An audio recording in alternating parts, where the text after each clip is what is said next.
So magandang hapon guys, welcome to my YouTube channel guys, Teroy Vlog TV. For today's video guys, hinahanap ko yung bata guys nga nalunod sa dayas guys sa sapa. So ito nahanap ko na guys. So ayan guys, ipakita ko sa inyo sa front guys. So ito guys ang bata guys na nalunod po ito ng October 7, 2023. So magto 2 years siya ngayong October 7.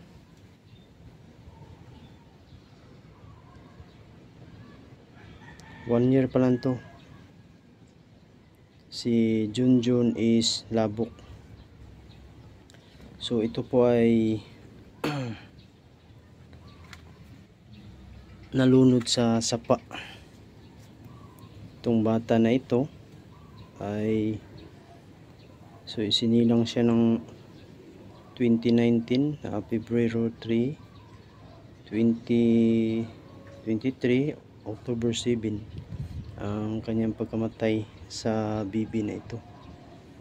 So masakit sa pamilya dahil nawalan sila ng anak, namatayan sila. So ayan, ang bata pa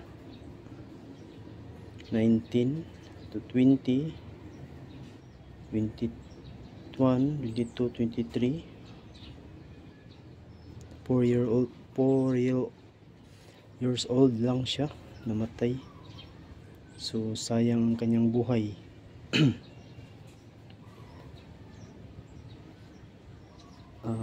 Matagal na to guys na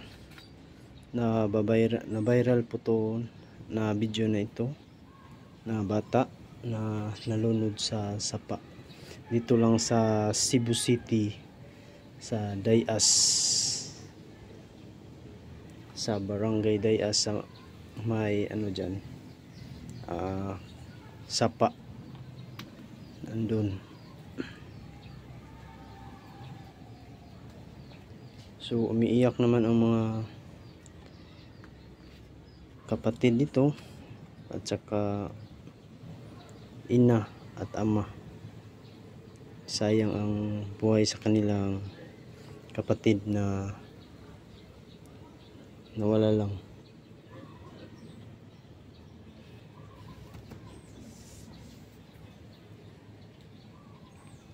So ayan. Birthday pa yung yata niya pag February 3, birthday niya February 13 o 3, parang 13 to, wala lang kulay nito ng 1 February 13 birthday niya. So ayan guys, ay nababiral na video nito na. So okay, hanggang dito lang ang video natin guys. Paki-support naman, paki-like, share and subscribe para lagi kayong update sa susunod natin video guys. Salamat sa inyong mga suporta, sa walang sawa sa pagpanood ni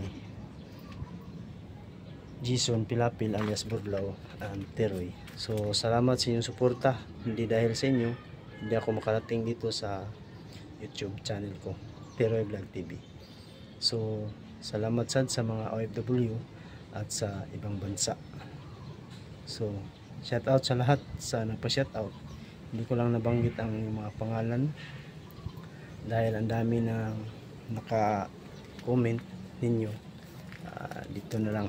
So okay, salamat sa inyong suporta, labi na sa atong makagagahom na amahan nasa langit, Panginoong Hesus, ay tumutulong din siya sa ating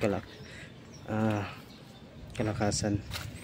So okay, I love you to all and God bless sa inyong lahat. Thank you very much.